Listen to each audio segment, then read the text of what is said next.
colleagues. It's a real privilege to be here today to talk to you for this unexpected accolade. Now, I am receiving this award today based on my teaching of my third year political theory module, a module I presented during the first semester of this year.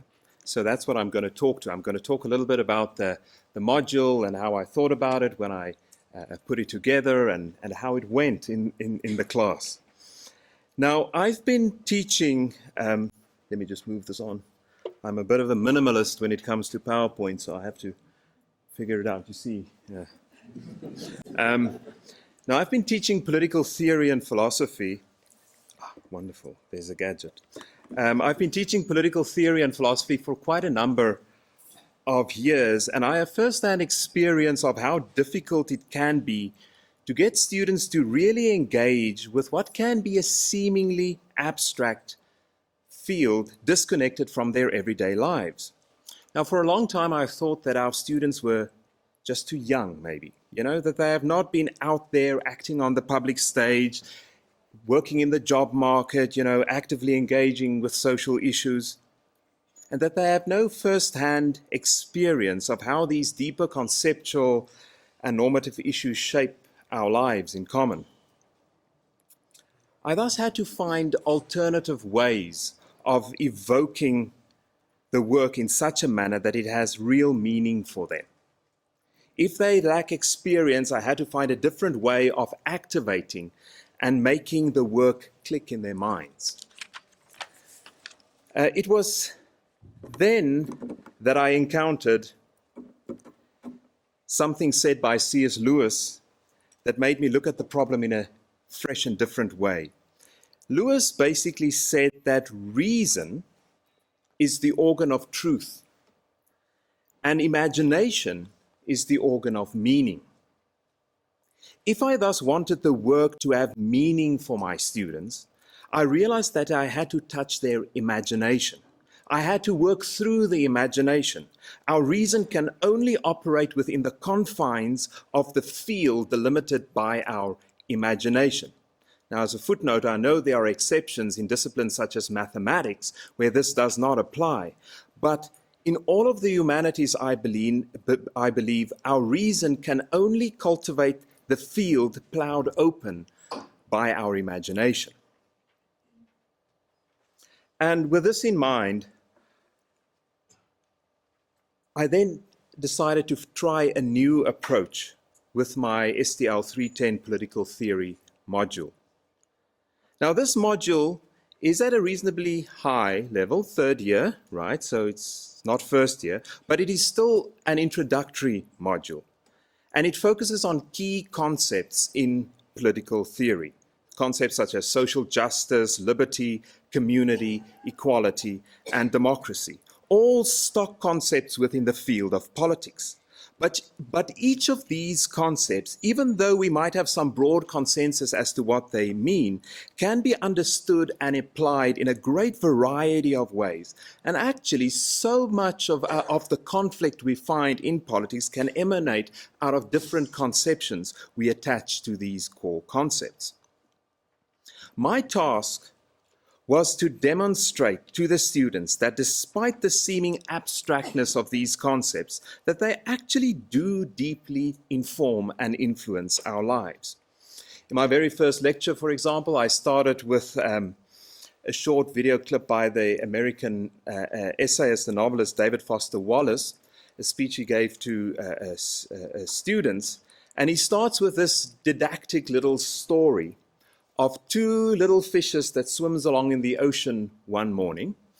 And as they were swimming along, happily swimming along, an older fish comes swimming by and says, "Morning, boys, how's the water?" The two fish don't respond, they just carry on swimming. And then the one fish looks at the other and says, "What's water?"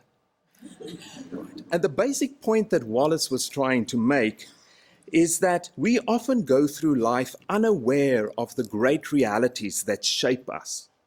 Wallace's call was a call to awareness, to open our eyes. And this was also, I must admit, the purpose behind this module, and I think behind a lot of what we do within the humanities.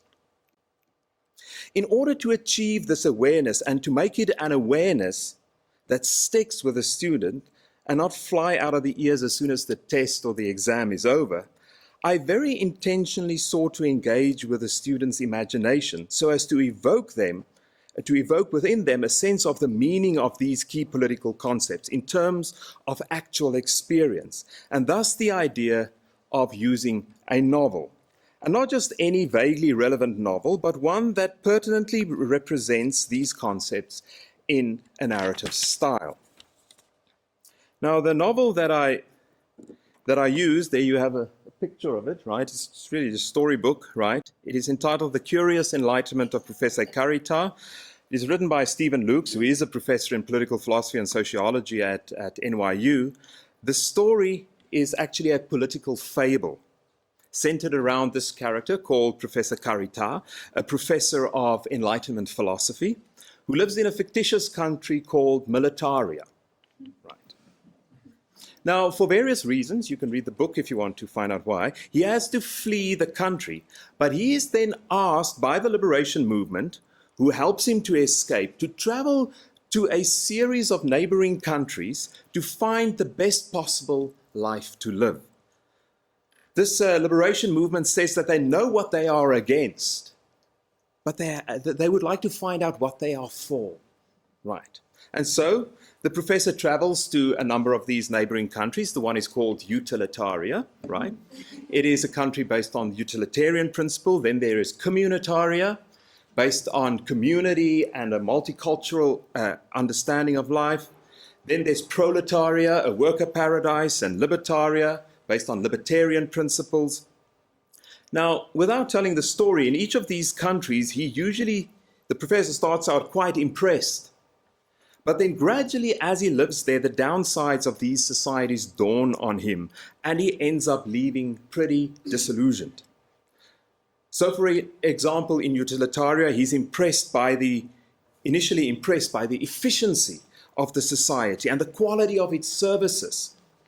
But he ends up realizing that no one really knows what they are living for, what this common good thing is about, and that they are all just cogs in this giant machine. There is this interesting event that when the professor arrives at the airport, he's a refugee now, fleeing from Alitaria, and he has to go to immigration to apply for refugee status. And they tell him, well, you can only, we will grant you refugee status if you can prove that you are useful to the society. Right. So you're an academic? The guy says, yeah, I'm an academic. So what is the weight of your academic output? I said, well, it's very weighty stuff that I deal with. No. The weight. If you print out all the pages, what is the weight? So that's Utilitaria. I hope it's not too familiar. Right. In Communitaria, for example, he's initially pleasantly surprised by the warmth of the relationships and the acceptance of all and the sense of belonging that all have. But he ends up discovering that this tolerance can itself become a form of, or a dogma of exclusion. In Libertaria, he is initially impressed and taken up in this adventure of agency and the thrill of taking full control of your life and living as you want to live, right? But then he soon realized that it is not a good society in which to be unlucky, and that in the end, all the people in it were alone. Now, I'm not going to talk further about the novel, but all I can say is that all the conclusions and the discussions in the novel are wrapped in a very engaging and witty storyline. Now, this novel was but just one part of this module that I presented. I chose to engage with the work in a diversity of modes of understanding. I used differing source material. There was this novel, of course, but it ran concurrently with it. I used an analytical textbook, right? So the students full on engaged with both. They did both concurrently. I used a number of video clips throughout. There was this David Foster Wallace clip. There was also a formal seminar presentation by Charles Taylor, the Canadian philosopher, I ended off with a movie, right? Because I had the time. I showed them the students' Animal Farm. We touched on certain of the topics in there as well. But also in terms of the assessment, I used the diversity of approaches in terms of the assessment. There was a formal written test. There was a full-on oral, right, that I used on the whole class. There was a long essay in which they had to develop a formal argument for or against a specific position. And then, of course, in the exam was a formal sit-down exam based on written essays. Now, the diversity and the diversity we find in the qualities and in the aptitudes of our students make these diversity of modes of presentation and assessment very pertinent, I believe. And please note, I believe that the innovative part of my teaching resides in this diversity of approaches, and not necessarily just in the use of technology, a very reductive approach to innovation. The aim is always to find modes of presentation and assessment that will make the work sink in and stick with the students. Now, it wasn't all moonshine and roses, right? This was a very large group. It was 131 students to be exact. And so just, which I taught alone, there was no marking assistance or anything. So to work through 131 assignments of 12 pages each, you can do the maths, right? We are in the humanities, so you're allowed to use a calculator. The oral took a full-on week. I set aside 5 full days, but then our government declared the election on the Wednesday that I planned, so I had to do it in 4 days. But on the whole, I believe it was successful. I really had good feedback from the students, a lot of engagements. I had many discussions in my office as to whether South Africa should be more utilitarian or communitarian or more like libertaria, or I had very good feedback from the students. And if you want to talk numbers, there was about an improvement of about 10% in the pass rate of the group. As a final point, let me just say, and I think this applies to all of us, or for all of us, I don't want a modern-day Plato to be able to accuse me of being a sophist, where it's all just about the form of the presentation and rhetorical flourishes. It should always be about the substance.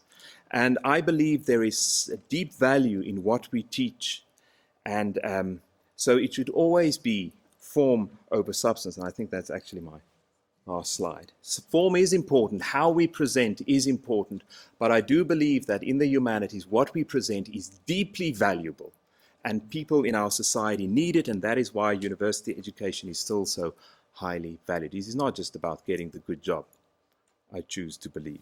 Thank you very much.